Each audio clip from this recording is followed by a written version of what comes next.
ल म अब चाहिँ यहाँ सिन्धुलीको यो ऐना राखेको ठाउँमा आइपुगेको छु।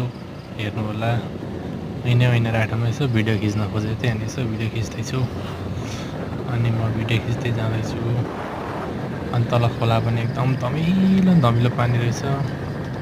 धेरै धमिलो भइसकेको रहेछ पानी। अस्ति पानी परेर बाढी आएको थियो अनि पुरै पानी धमिलो भएको रहेछ। अनि यहाँ ऐनाहरू पनि धेरै ऐना भएर हावाहुरी चलेर सबै भुइँभरि झरिरहेको थियो। कुलैमा ऐना झरेको थियो। त्यहाँ भित्तामा थुप्रो ऐना झरेको थियो क्या। हेर्नै नहुने भएको थियो तपाईँको ऐनाहरू। लास्टै झरेर पुरै भित्तैभरि थुप्रै लागेको थियो। अनि ठ्याक्कै मन्दिरको छेउमा पनि आइपुगेँ म। अहिले मन्दिरमा नि मान्छेहरू अलिअलि हुनुहुँदो रहेछ, पूजासुजा गरिराख्नु हुन्छ।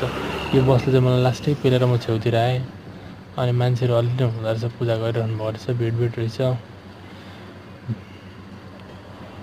जय विश्वकर्मा बाबा भन्दै म चाहिँ आफ्नो गन्तव्यतिर खोला हेर्दै जाँदैछु।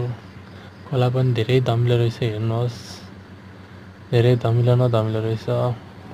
अनि म आफ्नो गन्तव्यतिर अगाडि बढ्दैछु। बढ्ने क्रममा जाँदै नि यो चाहिँ एकदम धेरै परसम्म छ। यो चाहिँ सिसै सब ऐना मात्रै हालेको छ यहाँनिर। हजुरहरू हेर्न सक्नुहुनेछ।